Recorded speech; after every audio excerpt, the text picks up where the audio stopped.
Morning বন্ধুরা, Bangla serial সমাচারে তোমাদের অনেক অনেক স্বাগত জানাই। তোমাদের পছন্দের ধারাবাহিক অনুরাগের ছোঁয়ার আজকের পর্বের রিভিউ নিয়ে আমি পৌঁছে গেছি তোমাদের সামনে। তাহলে আজকে আমরা দেখে নিই যে আজকের রিভিউতে আমরা কি দেখতে পাচ্ছি। শুরুতেই তো দীপাদের গুন্ডাদের হাত থেকে বাঁচাই সূর্য। তারপরে সূর্যকে দীপা বলছে মনে মনে, তাহলে কি ডাক্তারবাবু সমস্ত অভিমান ভুলে আমাকে মেনে নিলেন? আমাকে কি মনে পড়ে গেল ডাক্তারবাবুর? তারপর ডাক্তারবাবু বলে ডাকে। এই ডাক্তারবাবু ডাকটা সূর্যের যেন খুব চেনা বলে মনে হয়। আবারও একটা আবছা ছবি, যেখানে দীপা কথা বলছে, সূর্য কথা বলছে, এরকম একটা ছবি তার সামনে ভেসে ওঠে। কিন্তু সে মুখে বলছে যে এই নামে যেন কে ডাকতো আমাকে, কিন্তু চিনতে পারছে না। তখন দীপা বলছে, কে ডাকতো আপনাকে বলুন, কে ডাকতো? আর ওদিকে কিন্তু কুন্তলা ফোন করে উর্মিকে ডেকে নিয়েছে, আর উর্মি হাতে ওষুধ নিয়েও চলে এসেছে। কুন্তলা বলছে, যাও, কি করছো তুমি? এরপরে সব কিছু মনে পড়ে যাবে, তারপর তুমি যাবে, যাও। এরপর সূর্য বলছে, আপনি সরি, আপনাকে আমি কেন পরিবার বলবো? আর তাছাড়া এখানে এত লোকের ভিড় কেন? সবাই ভিডিও করছে কেন? দীপা অবাক যে আবার উনি ভুলে গেলেন। এরপরে উর্মি আসে, বলছে, তুমি তো উর্মি তাই না? সূর্য বলছে। সূর্য দীপার কাছে যায়, বলে, কি করে করতে পারলি তুই? উর্মিকে আবারও বকছে যে এটা কি করছো তুমি, দাঁড়াও। যে দেখেছিস তুই কি অবস্থা করেছিস, দেখেছিস? ওই কটা টাকা তুই বিজনেসের জন্য দিবি, তাই জন্য তুই মিথ্যে বলে চোরের মতো দেখা করতে এসেছিস?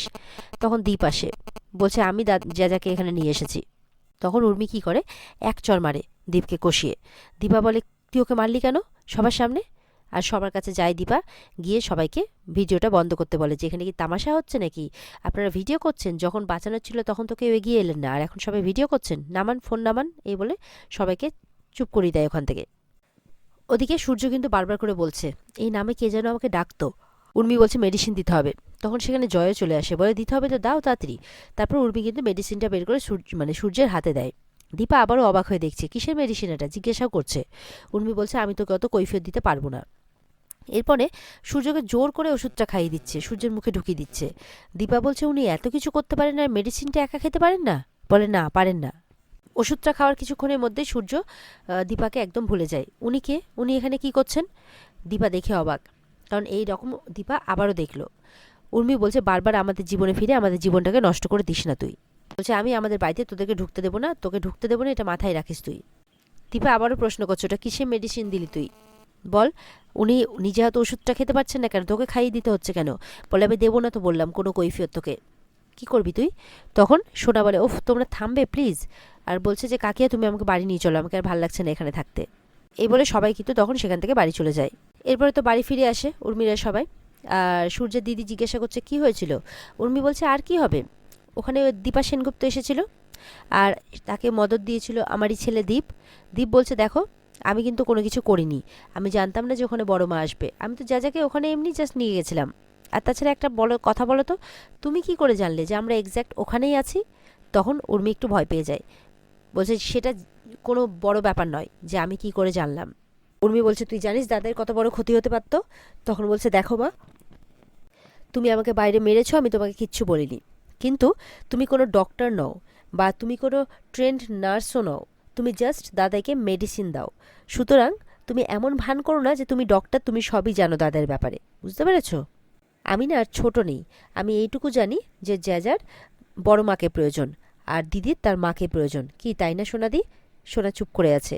ঠিক সেই সময় কিন্তু কুন্তলা ঢুকে পড়েছে। সোনা, সোনা, আমি না কাল রাতে স্বপ্ন দেখেছি জানো, রুডি বড় অস্থির হয়ে আছে, এইভাবে ভুল ভাল বোঝাচ্ছে, যা পারছে তাই করছে। বলছে, এ নাও মন্দিরের প্রসাদ নাও। আর সোনা তেমনি মা মা করে একদম, মানে কত জন্মের মা একদম জড়িয়ে ধরছে মা মা করে। সূর্যের দিদি মনে মনে ভাবছে যে উনি এখানে এলেন কি করে, আর জানলেনই বা কি করে যে আমরা এখানে আছি। দীপ বলছে, এই মহিলা আবার এসছে এখানে, সোনা দিদিকে নিয়ে এত কিসের টেনশন? এবার সূর্যের কান ভাঙাচ্ছে, সোনার কান ভাঙাচ্ছে, তাও আবার সবার সামনে।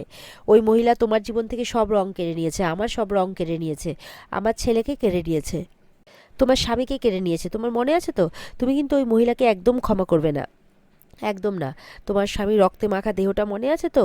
এখানে মেরেছিল, এখানে কপালে, আর মরে গেছিল, সেই রক্ত থই থই করছিল, বডিটা পড়েছিল, মনে আছে তো? তারপর চিতার আগুন, এই সমস্ত উল্টোপাল্টা কথা বলছে। আর সোনার কিন্তু আবারও কেমন করছে।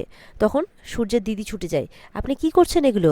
কি বলছেন? এরকম বলে ওকে অস্থির করছেন কেন? ওকে হ্যারাস করছেন কেন? কি করছেন? এবার পড়ে যায় সূর্যের দিদির পেছনে। রুডির মা বলছে, যে আমি রোজ মনে করব আর রোজ মনে করাবো, মানে সোনাকে করাবে, জোর করে বলছে। বলছে আপনার কোনো ছেলে মেয়ে নেই? আছে তো, বিদেশে থাকে বোধহয়, তাই না? একবার ভাবুন তো, যে তাদের এরকম অবস্থা, নিথর দেহটা পড়ে আছে, আপনি ছুটে যাচ্ছেন একবার শেষবারের মতো মা ডাক শুনবেন বলে, কিন্তু গিয়ে দেখেন যে আর সেই ডাক শুনতে পারবেন না। বলে কেমন লাগবে তখন আপনার? সূর্য দিদি কিন্তু কথাগুলো শুনে অস্থির বোধ করছে, এমনভাবে বলছে কথাগুলো। বলছে কী সব বলছেন আপনি? বলে হ্যাঁ, আমি ঠিকই বলছি। আমার বাবা মরে গেল, আমার ছেলে মরে গেল, আমার স্বামী কোথায় চলে গেল, কেউ নেই আমার, শুধু সোনা আছে বেঁচে। আমার ছেলেটাকে না সোনা পাল্টে দিয়েছিল, জানেন তো? একমাত্র সোনাই বুঝতে পেরেছিল আমার ছেলেটাকে। এই বলে সবার গায়ে জল ছেটাচ্ছে। ওই একটা ঘটি করে জল নিয়ে এসছে, আর আমের পল্লব নিয়ে ছেটাচ্ছে, সোনার গায়ে ছেটাচ্ছে, সূর্যের দিদির গায়ে ছিটাচ্ছে। সূর্যের দিদি তো ওনাকে দেখে ভয়েই ভেতরে চলে গেল অস্থির হয়ে। তারপর পুরো বাড়িতে ছিটাচ্ছে। এমনকি এই ছিটানোর ইশারাতে ফুলদানিতে সেই ওষুধটা আবার রেখে দেয়, আর উর্মি গিয়ে টুক করে সেই ওষুধটা নিয়ে নেয়, কারণ উর্মি জানে যে উনি এইসবের বাহানায় ওই ওষুধটাই দিতে এসছেন। এরপর সোনাকে আবার প্রসাদ খাওয়াচ্ছে। এদিকে রূপা তো তার রুমে চলে এসেছে। তখন তার রুমে কেউ ঠকঠক করছে, নক করছে। বলছে আমার রুম সার্ভিস চাই না। দেখছে আবারও নক করছে। তখন যেই দরজাটা ওপেন করে বলবে যে রুম সার্ভিস বললাম তো চাই না, তখন দেখে তার মা এসেছে।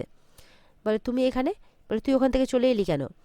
বলে কেন আসবো না, ওখানে তো আমার প্রয়োজন নেই। ওখানে তো দেখছি বাবার সব কিছু মনে আছে, বাবা তার পরিবারকে প্রোটেক্ট করছে। তোমাকে মনে আছে, সোনাকে মনে আছে, সবাইকে মনে আছে, শুধুমাত্র আমাকে আলাদা করে দিয়েছে। তার মানে বাবা এসব ইচ্ছে করে করছে। দীপা বলছে তুই তোর বাবাকে ভুল বুঝছিস। ওই এক মুহূর্তই তারপরে তোর বাবা অন্যরকম হয়ে গিয়েছিলেন, সব ভুলে যাচ্ছিলেন। উর্মি একটা ওষুধ দিল, ব্যাস ওষুধ দেওয়ার কথা বলতেই দীপা চুপ করে গেল। ওটা কি ওষুধ ছিল? ওই ওষুধটা খাওয়ার জন্যই উনি এরকমটা হচ্ছেন না তো? তখন রূপা বলছে মা, বাবা কিন্তু কুন্তলাকে ওই বাড়িতে ঢুকতে দিয়েছে।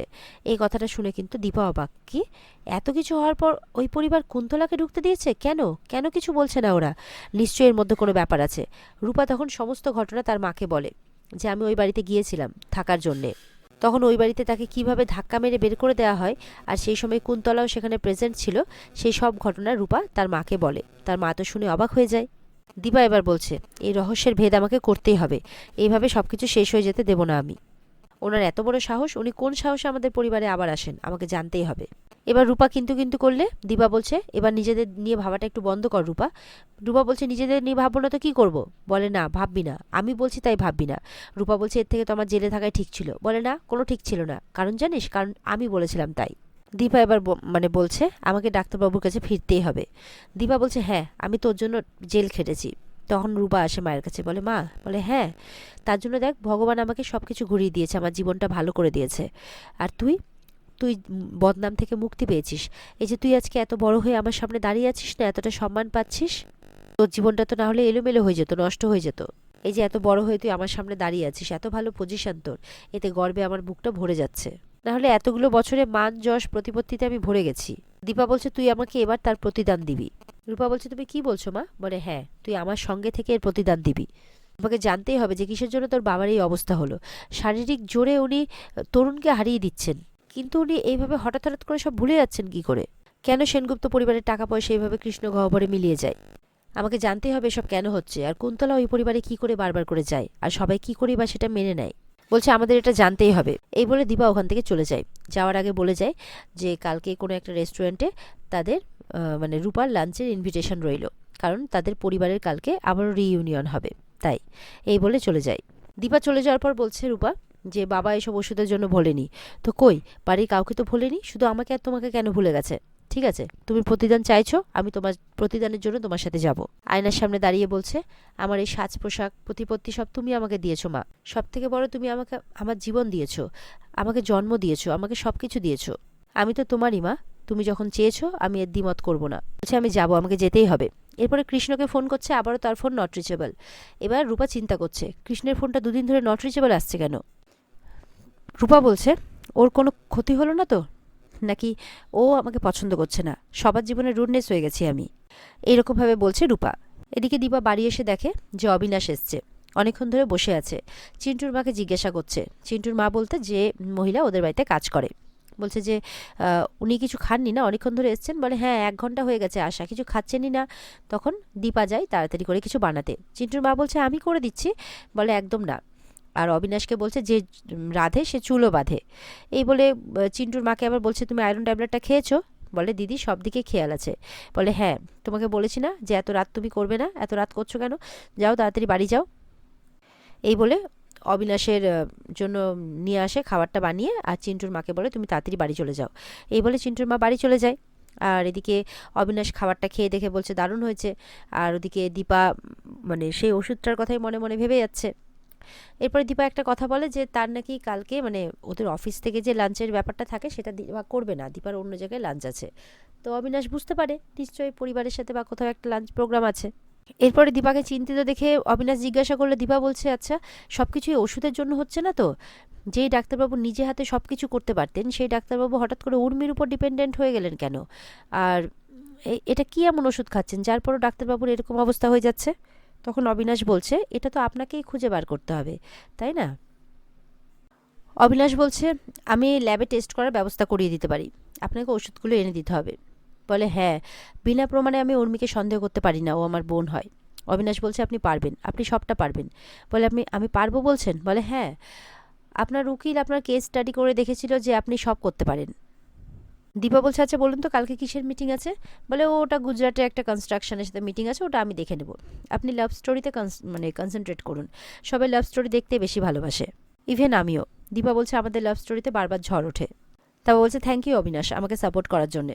অবিনাশ বলছে না না, এত শুকনো শুকনো থ্যাংক ইউ আমি নেব না। বলছে কি বলছেন আপনি? বলছে যে আমাকে অ্যাসিস্ট্যান্ট বানিয়ে নিন আপনার। দীপা হাসছে এবার। অবিনাশ বলছে আরে হাসছেন কেন? বলে আপনাকে কিছুক্ষণের জন্য অ্যাসিস্ট্যান্ট ভেবে নিয়েছিলাম, আর কিছু না।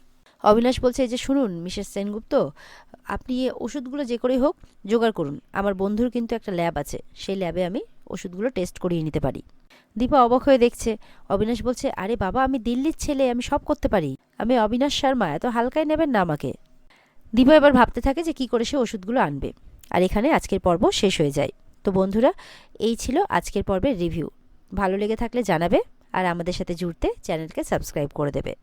পর্বের ফুল এপিসোড দেখতে স্টার জলসার পর্দায় চোখ রাখবে। দেখা হচ্ছে তোমাদের সাথে আগামীকালকে। সবাই ভালো থাকবে, টাটা।